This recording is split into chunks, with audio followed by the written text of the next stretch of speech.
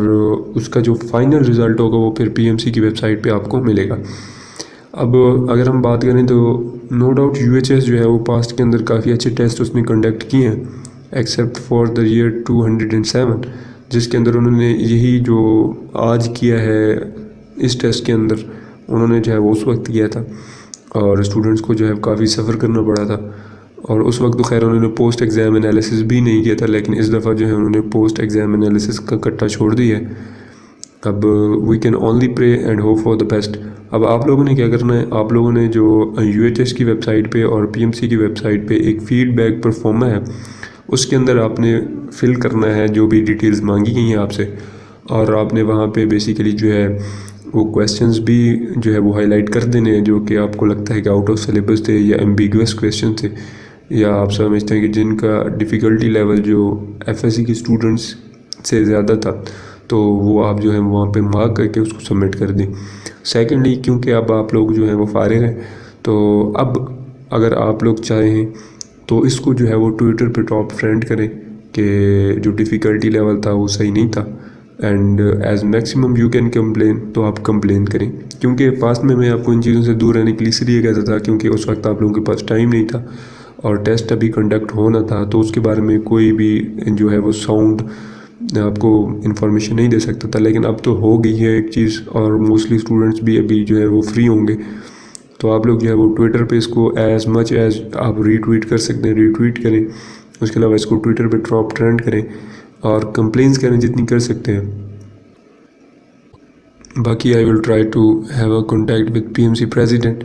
اور ان سے جو ہے وہ پھر میں بھی ای میل کر دیتا ہوں آپ کے بیہاف پہ، اور انشاءاللہ آئی ول بی کانٹیکٹنگ ہم فزیکلی، اور ان سے جو ہے وہ آپ کی جو ایشوز ہیں وہ ڈسکس کرتے ہیں۔ تو باقی آپ کو اگر پیپرز میں کوئی بھی ایشو تھا اس کے علاوہ یا انکلوڈیڈ تھیز، یا آپ کو سمجھتا ہے کہ کچھ چیز جو ہے میں نے مس کر دی، تو آپ کمنٹ میں جو ہے مجھے بتا دیں، تاکہ جو ہے وہ میری جو ہے وہ ساؤنڈ ڈسکشن ہو سکے ان کے ساتھ، اور آپ تک جو ہے وہ ایک کوئی اچھی خبر آئے۔ آئی ول ٹرائی مائی بیسٹ، اور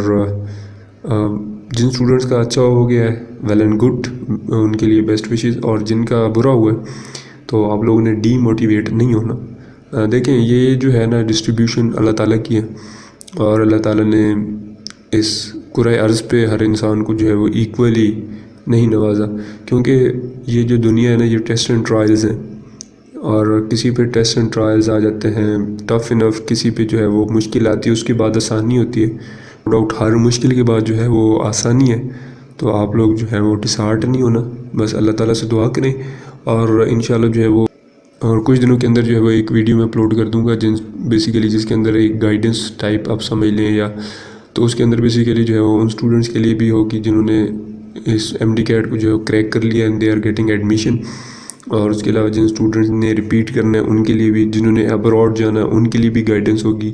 اور اس کے علاوہ جنہوں نے پاکستان میں پرائیویٹ کے اندر جو ہے وہ فردر اسٹڈی کو پرسیو کرنا ہے ان کے اندر بھی، اور جنہوں نے اسپیشلی ریپیٹ کرنا ہے ان کے لیے بھی کافی جو ہے وہ ان کے ساتھ زیادہ ڈسکشن ہوگی، اور انشاءاللہ جو ہے پریشان نہیں ہونا، کیونکہ میں نے بھی جو ہے وہ 3 سال تک ایم ڈی کیٹ دیا، تو جو ہے وہ میں آپ کو بہتر آئیڈیا دے سکتا ہوں کہ آپ نے کیا کرنا ہے